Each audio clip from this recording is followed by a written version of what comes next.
Boa tarde a todos. O meu nome é Daniele Grilo. A minha formação, eu sou enfermeira e eu atualmente sou coordenadora do Programa Estadual de Imunizações do Estado do Espírito Santo. Falar hoje sobre a febre amarela é uma questão que, mais do que nunca, nós temos que abordar, estamos diante de uma situação epidemiológica no Estado do Espírito Santo bastante complicada, com bastante casos de febre amarela, com óbitos. Atualmente já são 210 casos confirmados, 70 óbitos. Então, mais do que nunca, precisamos falar sobre a vacina febre amarela, por ser a melhor medida de prevenção contra essa doença. Primeiramente, aqui está o mapa do Brasil, e é importante a gente saber os locais de indicação da vacinação. Atualmente, não é todo o território nacional que tem indicação da vacina febre amarela. Em cinza, nós verificamos os estados onde há a indicação da vacina.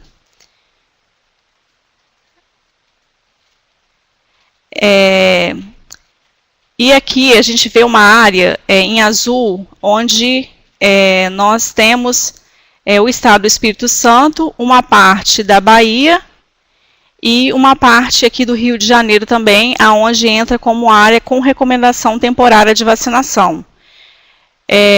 Pode ser que futuramente esses estados eles venham também ser uma área com recomendação permanente de vacinação, mas atualmente, devido à situação epidemiológica, nós estamos como uma área com recomendação temporária.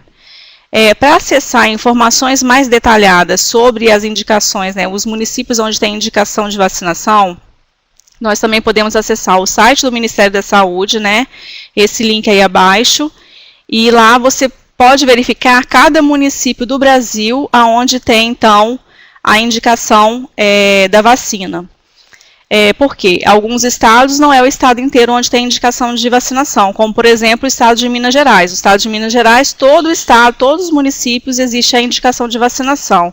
E agora também o Espírito Santo, que até então não era uma área com recomendação de vacinação, ele agora, todo o seu território, existe essa recomendação temporária de vacinação devido à situação epidemiológica que estamos vivenciando. Então, com relação ao Estado do Espírito Santo, hoje, os 78 municípios, nós temos a recomendação temporária de vacinação, e essa vacinação, a partir da nota informativa 94/2017 do Ministério da Saúde, estamos adotando a vacinação dos indivíduos residentes a partir dos 9 meses de idade, segundo o calendário nacional de vacinação, priorizando sempre o início da vacinação nas localidades com evidência de epizootia, ou seja, morte de macacos, e estendendo então posteriormente para o restante do município. Lembrando que essa ação de vacinação no estado do Espírito Santo, ela acontece desde janeiro, então praticamente assim, todas essas áreas onde estava indicado iniciar a vacinação, essa vacinação já foi iniciada, e nós estamos numa fase em que o objetivo é fazer a busca ativa de não vacinados. Ainda temos um problema grande aqui de pessoas que ainda não receberam a vacina, e nós estamos aqui hoje com a transmissão ainda ativa da febre amarela em vários municípios, Deve também ser priorizada a vacinação das pessoas com maior risco, ou seja, principalmente aquelas pessoas que residem na zona rural, com atividade próxima ou dentro de floresta e nunca vacinadas, ou que não tem registro de vacina. Então, aqui estamos falando de febre amarela silvestre. Então, aquelas pessoas que residem principalmente em regiões onde há matas, existe uma preocupação ainda maior da transmissão dessa doença. Qual seria, então, a meta de vacinação para a febre amarela? O objetivo, então, é vacinar contra a febre amarela 100% da população a partir dos 9 meses de idade, elegíveis para vacinação. Temos que considerar também que mesmo indivíduos a partir de 60 anos, em condições indicadas, eles são vacinados.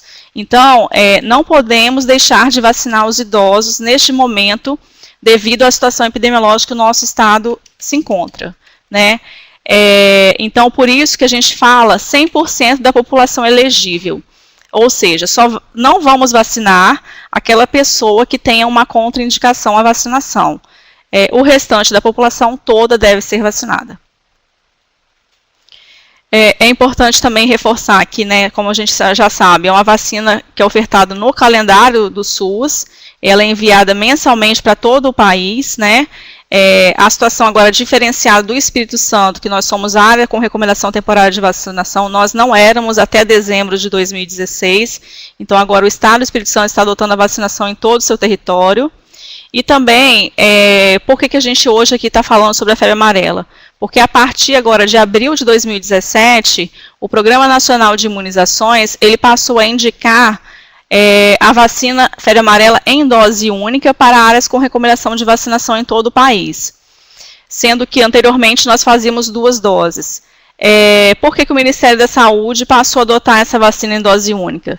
Já era uma recomendação da Organização Mundial de Saúde e a partir de agora o Ministério da Saúde passou a adotar esse esquema que atende então às orientações da OMS. Então, a dose de reforço ela não é mais indicada por considerar que a imunidade protetora desenvolve-se dentro de 30 dias para cerca de 99% das pessoas que recebem uma dose da vacina febre amarela.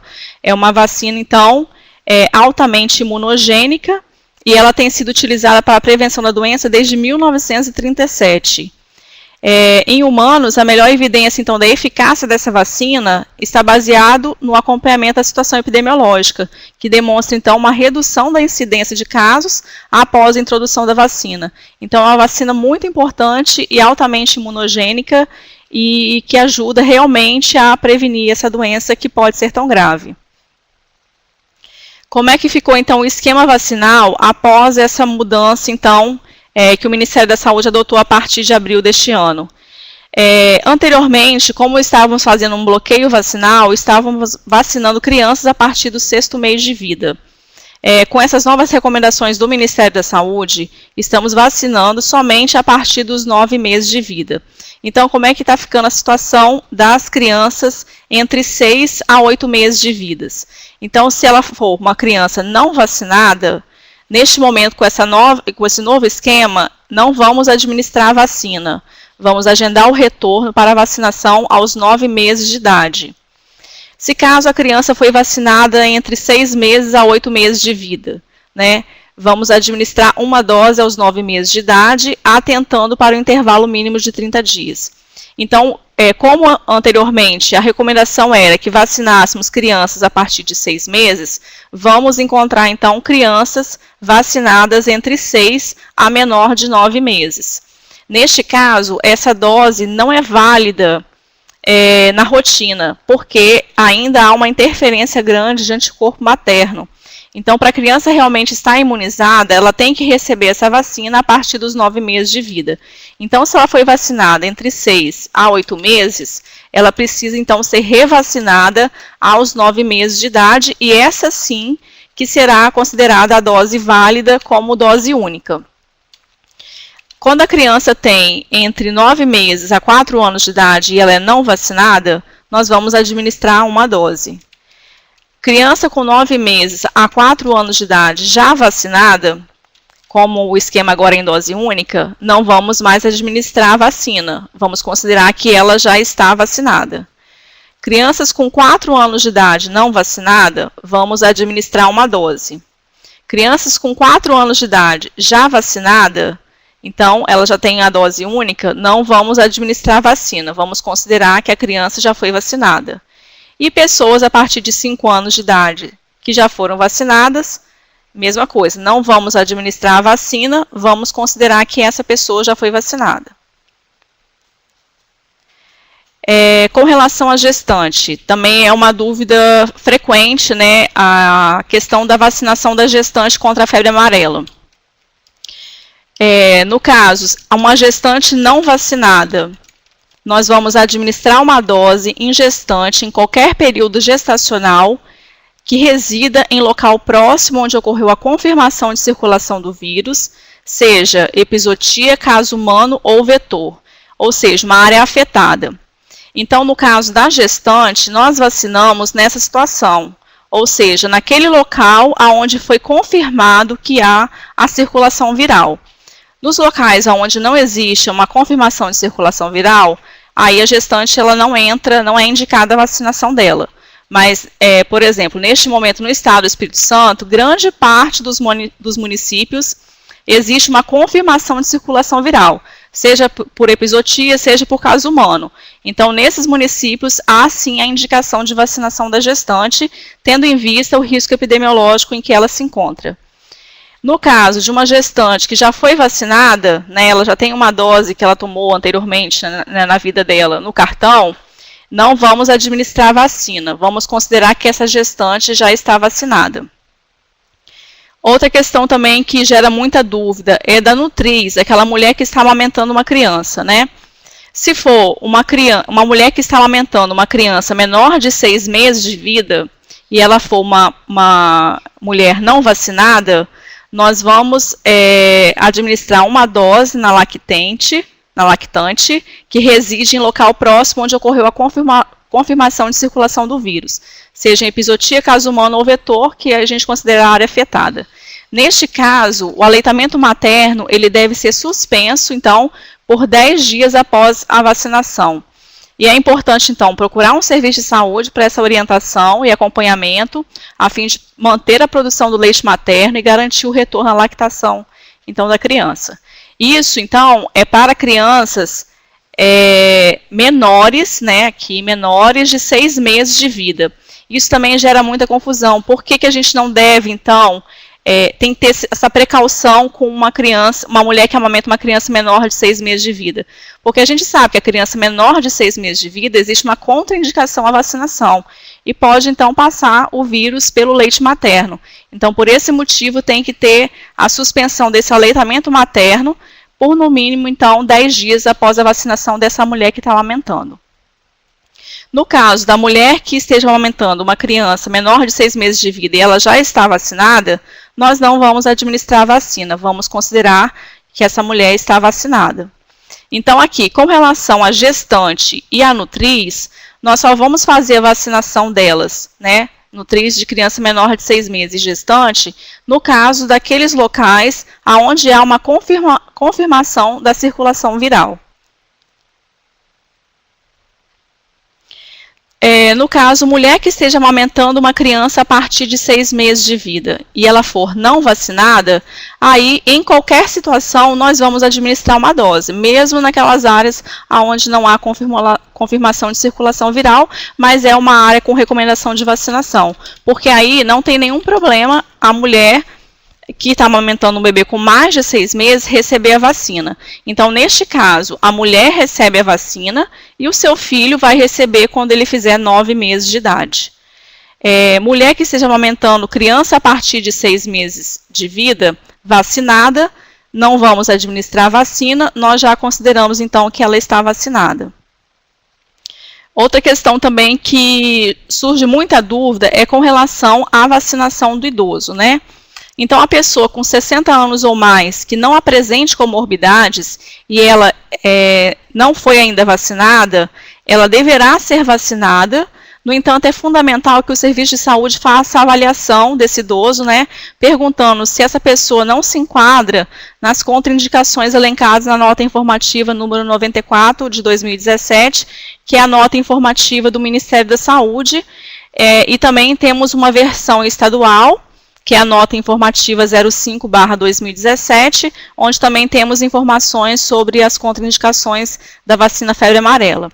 Então, no caso do idoso, se ele não apresenta comorbidades e ele não foi vacinado, então ele deverá ser vacinado e o serviço de saúde só deve fazer essa triagem mais detalhada com esse idoso, né, para a gente não acabar vacinando um idoso que poderia ter alguma contraindicação.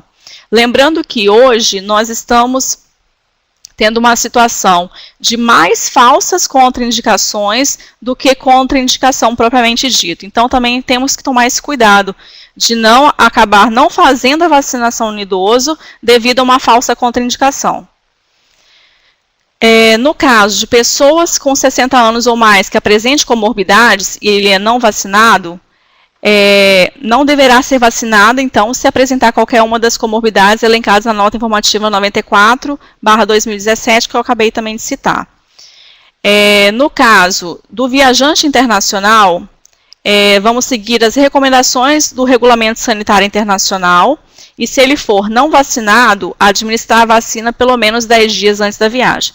Devido à situação epidemiológica do Espírito Santo, praticamente toda a população residente do estado, né, já deveria estar vacinada. Então, se ele for viajar internacionalmente para algum país onde existe essa recomendação, ele, pela própria indicação do estado, ele já deveria estar vacinado, né?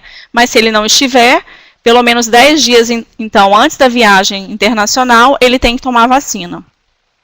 Nesse caso também do viajante internacional, tem uma particularidade que é também a troca do cartão de vacina, né, pelo Certificado Internacional de Vacinação e Profilaxia, que é feito no aeroporto de Vitória, né, na Anvisa. No caso, então, do viajante internacional, se ele for vacinado, nós não vamos administrar a vacina, vamos considerar vacinado com aquela dose que ele já apresenta no cartão de vacina, como a vacina, então, é em dose única. Com relação ao intervalo da vacina febre amarela com outras vacinas, né? O que é importante a gente destacar, né? Principalmente aqui no caso para as crianças menores de 2 anos de idade. Então, em crianças menores de 2 anos de idade não vacinadas contra a febre amarela, não administrar as vacinas tríplice viral ou tetraviral simultaneamente com a vacina. Então, ou seja, se chegar uma criança menor de 2 anos e estiver precisando de tomar a vacina febre amarela e a tríplice viral, não devemos vacinar no mesmo dia. Devemos dar um intervalo, então, de 30 dias, salvo aquelas situações especiais que impossibilitem manter o intervalo indicado. Então, nós estávamos numa situação bastante complicada da febre amarela. Em algumas situações, devido ao risco epidemiológico da febre amarela, tivemos que fazer a vacina simultaneamente com a tríplice viral, por exemplo, de uma criança de 1 ano de idade, que é a rotina da tríplice viral, porque era uma situação epidemiológica de risco. Neste momento, já estamos numa rotina de vacinação. Então, neste caso, o que nós podemos fazer para evitar uma interferência imunológica? Podemos administrar a febre amarela, que neste momento é o nosso risco maior, e agendar a tríplice viral ou a tetraviral para 30 dias após. Privilegiando, então, a febre amarela, que neste momento é a vacina que a gente considera mais importante devido à nossa situação epidemiológica, né? Aí, com relação, então, a essa questão, então, de priorizar, né, aqui nesse segundo parágrafo está citando isso, né? E no caso, para crianças a partir de 2 anos de idade, primovacinadas ou não, podemos administrar simultaneamente ou com intervalos de 30 dias as vacinas febre amarela e tríplice viral ou tetraviral, também salvo aquelas situações que impossibilitam, então, manter o intervalo de 30 dias. Então, nos maiores de 2 anos de idade, não tem essa recomendação de não poder fazer simultaneamente. Tem a recomendação, sim, de manter o intervalo de 30 dias, caso elas não sejam feitas simultaneamente. A vacina febre amarela, ela pode ser feita, então, simultaneamente ou com qualquer intervalo com as demais vacinas do calendário, inclusive a influenza. Então, aqui está citando que, em menores de 2 anos, ela não deve ser feita simultaneamente com a tríplice viral ou tetraviral, deve ser respeitado o intervalo de 30 dias. Acima de 2 anos, pode ser feita simultaneamente ou com intervalo de 30 dias. Agora, as outras vacinas, né, como, por exemplo, a vacina influenza, que é de vírus inativado, ou seja, não é de micro-organismo vivo, como a vacina febre amarela, não há uma interferência imunológica. Então, elas podem ser administradas simultaneamente ou com qualquer intervalo entre elas. Então, se, por exemplo, uma pessoa recebeu febre amarela hoje e amanhã ela for na unidade de saúde para receber a vacina influenza, porque ela é grupo prioritário da campanha, ela pode, sem nenhum problema, receber a vacina influenza. Não existe um intervalo mínimo entre essas duas vacinas. Com relação, então, às precauções gerais, né? Algumas questões a gente tem que ficar atento na hora da vacinação. Por isso que é tão importante a triagem, né, de quem vai receber a vacina. Né, quando a gente fala de vacinação segura, a triagem é um ponto-chave para você fazer uma boa indicação daquela vacina ou contraindicar ou adiar numa situação onde existe uma recomendação de adiamento. Então, por exemplo, no caso de uma pessoa que tem uma doença aguda, febril, moderada ou grave, existe a recomendação de adiar a vacinação até a resolução daquele quadro, com o intuito de não se atribuir a vacina às manifestações da doença. Então, é uma precaução que a gente tem, né? Aguarda passar a febre, a resolução daquele quadro do paciente, para que não atribua a vacina uma possível manifestação da doença, então. No caso de indivíduos infectados pelo HIV, assintomáticos ou com imunossupressão moderada, de acordo com a contagem de célula CD4, recomenda-se, então, a avaliação médica, porque ele pode utilizar, então, o último exame de CD4, desde que a carga viral atual, menos de 6 meses, se mantenha indetectável. Então, o médico avalia se o paciente está apto a receber a vacina. No caso de indivíduos com lúpus eritematoso sistêmico ou com outras doenças de etiologia potencialmente autoimune, eles também devem ser avaliados caso a caso, tendo em vista a possibilidade de maior risco de eventos adversos. Então, também é uma situação que precisa de uma avaliação médica, né, desse paciente para verificar se ele vai receber a vacina ou não, se ele pode receber a vacina ou não. Pacientes transplantados de célula-tronco hematopoéticas, né, de medula óssea, devem ser também avaliados caso a caso, considerando o risco epidemiológico. No caso, se for decidida pela vacinação, deve ser respeitado, então, um prazo mínimo de 24 meses após o transplante, que também, né, é uma situação que a gente tem que ter uma certa precaução. As pessoas com imunodepressão, elas deverão ser avaliadas e vacinadas, né, segundo as orientações do Manual de Centros de Referência para Imunobiológicos Especiais, o CRI, que ele está disponível neste link. Então, assim, esse link aqui é do site da Secretaria Estadual de Saúde. Dentro do site da Secretaria Estadual de Saúde, você pode entrar em Orientações ao Cidadão, Imunização e Imunopreveníveis. Lá dentro vai ter um tópico escrito Manuais. E lá você encontra, então, esse manual do Centro de Referência, né? Que é o manual do CRI, onde estão as orientações para a vacinação desse público especial.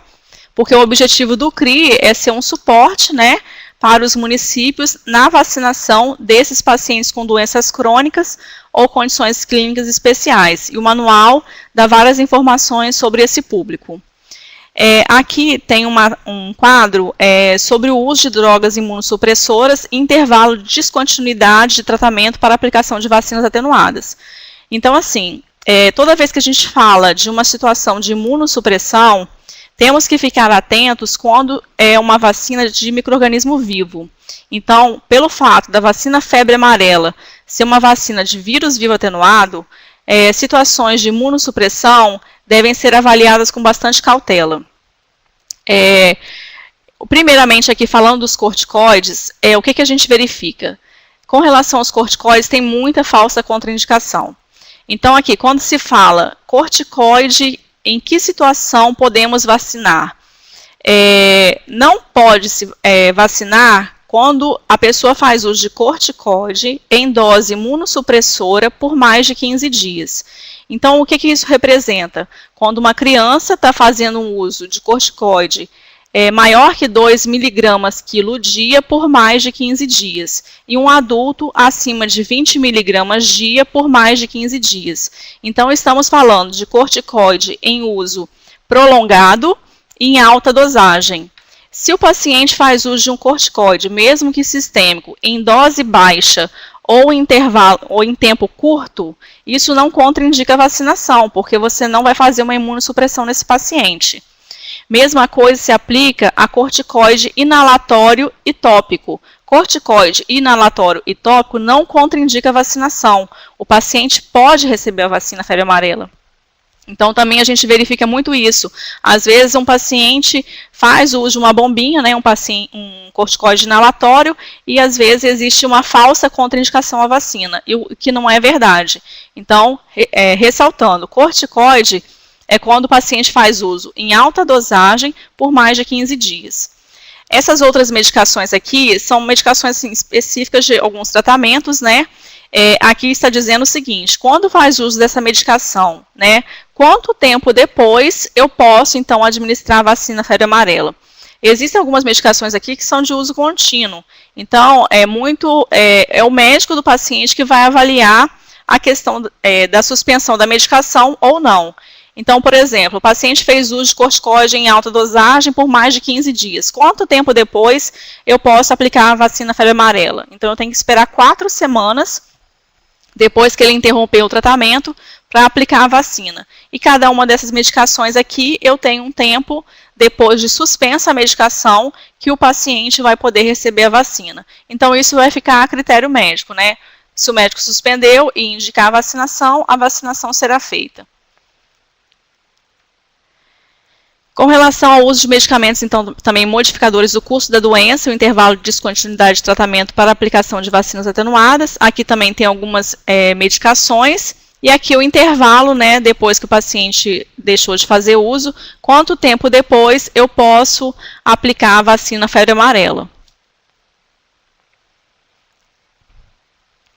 Outra questão também importante, né, que a gente teve assim, um impacto muito grande na vacinação febre amarela foi com relação à doação de sangue, né? É importante destacar que indivíduos que tenham recebido a vacina febre amarela, eles tornam-se inaptos à doação de sangue por 4 semanas após o recebimento dessa vacina, conforme a recomendação da portaria número 158, de 4 de fevereiro de 2016, que redefine o regulamento técnico de procedimentos hemoterápicos. Então, se a pessoa recebeu a vacina febre amarela, ele tem que aguardar 30 dias, né, 4 semanas, para poder, então, doar sangue. Então, o que é o ideal? O paciente doar sangue, então, antes de tomar a vacina, que aí você não esgota o estoque dos hemocentros, né, e também está fazendo uma boa ação. Com relação às contraindicações da vacina febre amarela. Então, a vacina ela está contraindicada em crianças menores de 6 meses de idade, em pacientes com imunossupressão, em pacientes oncológicos que estão em tratamento quimioterápico ou radioterápico, em pacientes infectados pelo HIV com imunossupressão grave, com a contagem de células CD4 menor que 200 células por milímetro cúbico, ou menor de 15% do total de linfócitos para crianças menores de 6 anos. Recomenda-se adiar a administração da vacina em pacientes sintomáticos ou com imunodeficiência grave até que a reconstituição imune seja obtida com o uso da terapia antirretroviral. A gente viu que no caso de um paciente HIV assintomático com imunossupressão leve ou moderada, o médico do paciente ele pode fazer uma avaliação e indicar a vacinação, né? Mas no caso aqui de um paciente com imunossupressão grave, existe então uma contraindicação à vacina. E com relação aqui, pacientes em tratamento com drogas imunossupressoras, como eu já citei, os corticosteroides com dose maior que 2 mg quilo dia para crianças, ou acima de 20 mg dia para adultos, por tempo superior a 15 dias, quimioterapia, radioterapia e imunomoduladores são contraindicadas, então, à vacina.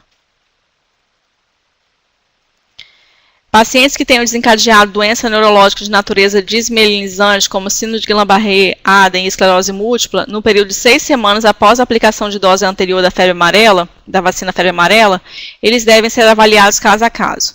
Hoje, com a recomendação da vacina em dose única, como o paciente não vai ter essa situação de já tomou a vacina e ter que avaliar isso, então essa contraindicação aqui, na verdade, a gente praticamente já não vai mais utilizá-la. Mas é importante a gente saber, porque tem aquelas situações também onde o paciente perde o cartão de vacina e ele pode fazer um relato para a gente, né, de que tomou a vacina, e aí essas questões têm que ser bem avaliadas. No caso de indivíduos com história de reação anafilática relacionada a substâncias presentes na vacina, como ovo de galinha e seus derivados, gelatina bovina ou outras questões presentes na vacina, ou a dose prévia, também é contraindicada. No caso, também pacientes submetidos a transplante de órgãos e também pacientes com história pregressa de doenças do timo, como miastenia grave, estimoma, caso de ausência de timo ou remoção cirúrgica. Então, essas são as contraindicações da vacina. Quando a gente vê isso assim, num universo de pessoas a serem vacinadas, a gente verifica que é a minoria das pessoas onde a gente vai ter uma contraindicação. Então, na verdade, reforçando aquilo que eu já falei no início, o que a gente está verificando hoje? A gente está verificando mais situações de falsas contraindicações do que realmente as contraindicações. No entanto, aqueles casos onde a vacina está contraindicada, nós deveremos fazer uma boa triagem para evitar de vacinar inadvertidamente uma pessoa que não pode receber a vacina, né? Então, isso nós, enquanto profissionais de saúde, temos que avaliar bem essa indicação da vacina ou não. Tem algumas situações especiais também, onde a pessoa poderá ser vacinada de acordo com as orientações específicas de cada situação. No caso, aqui é uma coisa bem específica, mas que a gente pode rapidamente citar só para a gente ficar, né, atento, né? Paciente após término de tratamento com quimioterapia venosa oral e sem previsão de novo ciclo, administrar a vacina após 3 meses do término da quimioterapia. Agora, no caso de pacientes que fizeram uso de medicamento anti-célula B, devemos aguardar 6 meses de intervalo. Pacientes submetidos a transplante de célula progenitora de medula óssea, administrar a vacina a partir de 24 meses após o transplante, e se não houver doença do enxerto versus hospedeiro, ou recaída da doença de base, ou uso de imunossupressor. No caso também de síndrome mieloproliferativa crônica, administrar a vacina se o padrão laboratorial é estável e neutrófilos acima de 1.500 células por milímetro cúbico. Então, são situações específicas, né, que deverão ser avaliadas. No caso de síndrome linfoproliferativa, vamos administrar a vacina 3 meses após o término da quimioterapia, exceto no caso do medicamento anti-célula B, que aí o intervalo é de 6 meses. No caso de hemofilia e doenças hemorrágicas hereditárias, a vacina ela deve ser administrada conforme a orientação do calendário de vacinação, ou seja, essa pessoa pode receber a vacina, mas recomenda-se o quê? O uso de compressa de gelo antes e depois da aplicação de vacina, porque para não ocorrer nenhum sangramento. Destacando que a vacina ela é por via subcutânea, né? Então, já seria a recomendação realmente para um paciente que tem hemofilia.